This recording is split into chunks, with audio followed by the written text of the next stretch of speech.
Jimmy Garoppolo is going to be a fascinating case study someday because the winning percentage is good enough to be a historically satisfying winning percentage when he's in there. But the style points, which we were talking about, have hardly followed a lot of Jimmy performances. For the very first time in his career, he has gone 3 straight weeks without an interception. We're living that life in real time right now. For the second time in his career, he's coming off of a 4-touchdown game. Just the second time. That feels like a pretty standard thing. Probably someone that should happen more to someone who's been in the league as long as he's been in the league. But no, it's just the second time. He is a conservative quarterback trying to satisfy a fan base who doesn't like conservative quarterback play. And then, if no matter what position you took on Jimmy, whether you were for him or anti-Jimmy, you got a strong argument to make either way. Like, the merits of Jimmy Garoppolo can be argued heavily in the court of law. I think the demerits of Jimmy Garoppolo can also be argued heavily in the court of law. There is a honest and legitimate, non-emotional argument to be made either way, and then it gets even more complicated because the two guys whose opinions on any quarterback who matter the most are the coach and the GM. Now, in this case, those two guys happen to be the same guy.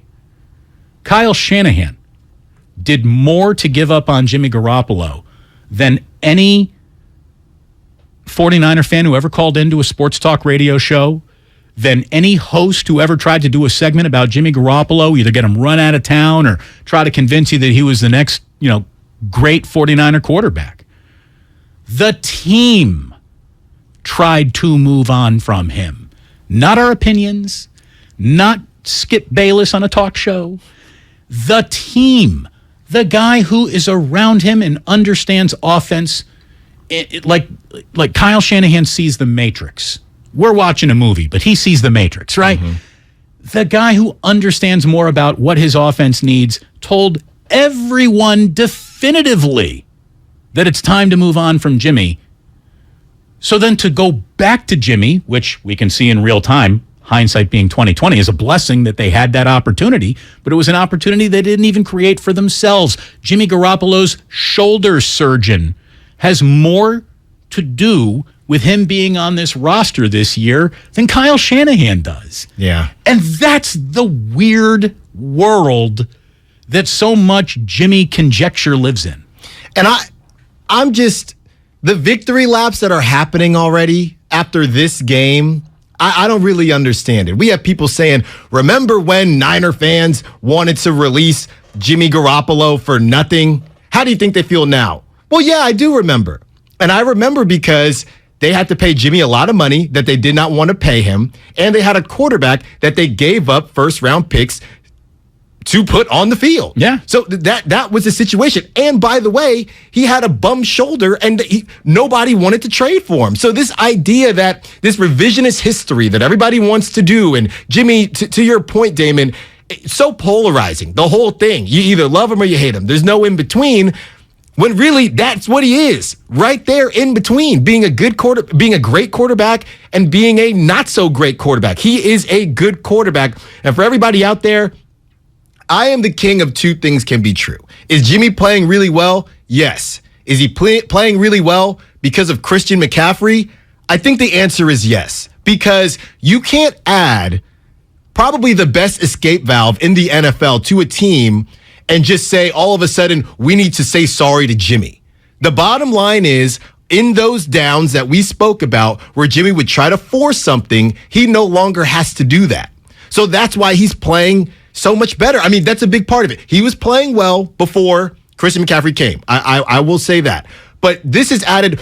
Yesterday we had a graphic that had Kyle Shanahan with the Thanos hand with all the different gemstones that they had. Right. How can we have that and not sit there and say, to a certain degree, shouldn't Jimmy be playing this well? Shouldn't he be? I mean, you're talking about a guy in Christian McCaffrey, 1,000 rushing yards in 2019 and 1,000 receiving yards over both. Who was his quarterback in 2019?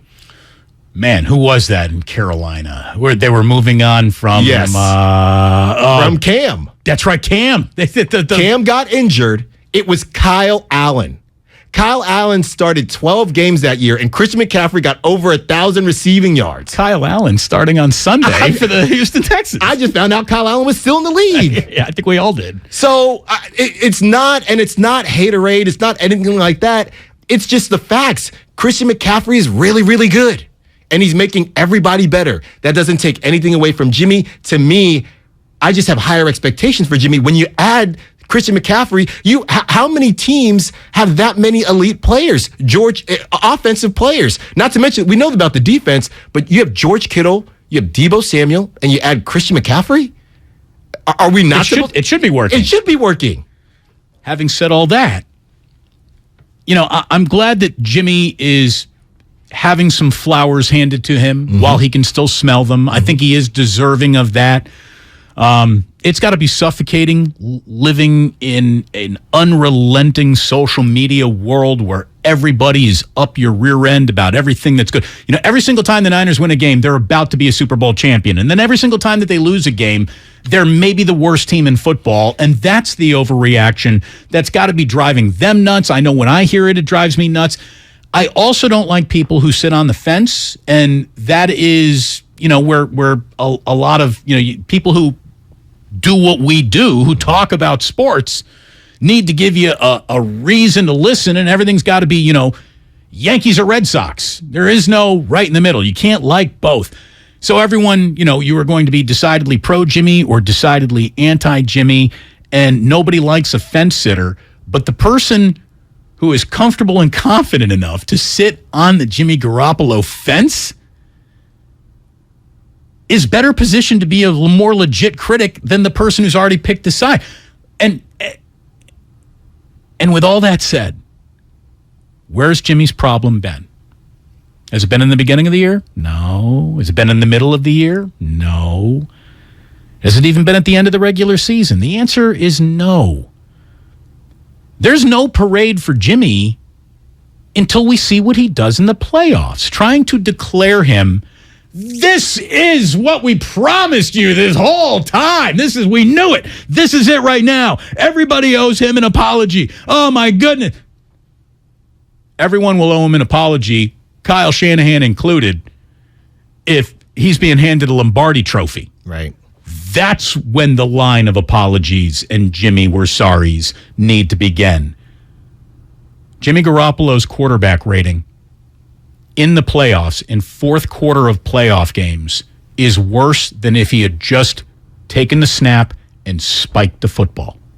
You get a better quarterback rating for spiking a football than Jimmy has played to in his postseason fourth quarters with the 49ers. So until Jimmy succeeds there, that's the proving ground.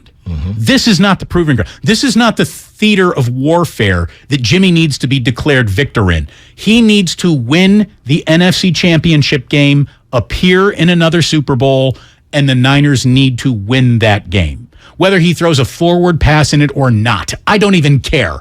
They have to win that game. And then it's going to be the very weird reality that, hey, if the head coach, who is also the GM, could have planned this, which he did plan this, he would have planned the opposite of this. Right. So that's what's going to be just weird about the whole thing. It's an awkward relationship, but he is closer now to getting another contract than he is to being on another football team. And I'll say this, and again, not trying to sound like a Jimmy hater, but all the guys, we keep hearing about the Jets now. Do the Jets have weapons? Yes.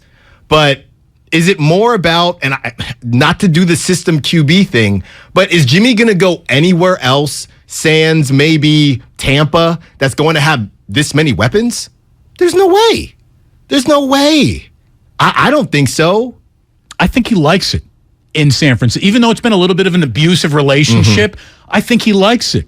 He really does. I think he's got to be incredibly happy with the way that he's playing right now. He's got to be happy with the protection that he's getting. He's got to be happy with what feels like a repaired, rebuilt relationship with Kyle Shanahan. I think he's got to be happy with the plays that are getting sent into the huddle. Right. I mean, we just saw Shanahan use the pass to open the run in the second half. Like you said, where's Elijah Mitchell? Oh, third quarter. There he is. Mm-hmm. So it's a fascinating experiment, confused by the fact the 49ers tried to move on from him, and then every day should be thanking the Lord that they did not move on from him. Right. And one thing that we constantly forget, and I've talked about this with Ray, is how hard this all is. Everyone's looking for Patrick Mahomes. Everyone is trying to find the next guy that ain't going to be found probably in the next 20 years. There is no next Patrick Mahomes. It's the NBA. Well, now they got to find the next Jordan. There was no next Jordan. There is no. Even Steph Curry, God bless him. LeBron James, God bless him. Kevin Durant, God bless him. None of them were ever the next Michael Jordan. There was no next Michael Jordan. Patrick Mahomes has got, there is no next me. Hi, I'm drafted. I hold the playbook for about 15 games. Then I get thrown in. And then the very next year, I just show up in really my first year as a starter. And I'm the absolute best quarterback you've ever seen maybe in your entire life. I mean, people were talking about Trey Lance like that. Like, Trey Lance, might he be this year's NFL MVP before he even played a quarter of regular season football? I mean, it was nuts. Yeah. The transference of, I hope that guy is the next Patrick Mahomes on every quarterback these days is basically setting up a generation of quarterbacks to fail. It ain't easy. Look at an entire draft class of quarterbacks that are sort of failing right now. I mean, Robert Saleh just not only benched, but made inactive Zach Wilson today. He was the number 2 pick in the draft. The number 1 pick in the draft, Trevor Lawrence, I mean, he's not a bust, but he's hardly the rising tide that is going to lift all boats in Jacksonville. Mm-hmm. So it ain't easy. It ain't easy in your first year, your second year. It ain't easy in any year. It feels like the Jimmy Garoppolo. Here's the thing. Jimmy was so shoved down everybody's throats that I think there was an element of like, we just got sick of hearing about it. We got sick of hearing about it, and that is another reason why I now don't like him, don't like this show. They're spending too much time on someone who said they got to go, but now they're not gone. It's nuts. It's one of the weirdest developments I've ever covered in all the years I've been covering sports. How Jimmy Garoppolo got here in the first place, had success, got run out of town by his own guy. Not me, not you. By his own coach and GM, only to have a shoulder surgery be the only reason why he was still available for the 49ers to return to him. We'll never see another quarterback situation any offseason ever go down like that for the rest of our lives. Well, and that's why the whole idea of you have the wrong take on this or you have the wrong take on that, this is so unique that everybody's going to have different takes because they're not a bunch of different organizations having to go through this. And remember, Damon, when everybody was saying that the shoulder surgery actually messed up the Niners' plans? Well, no, it didn't. Saved them. It saved them.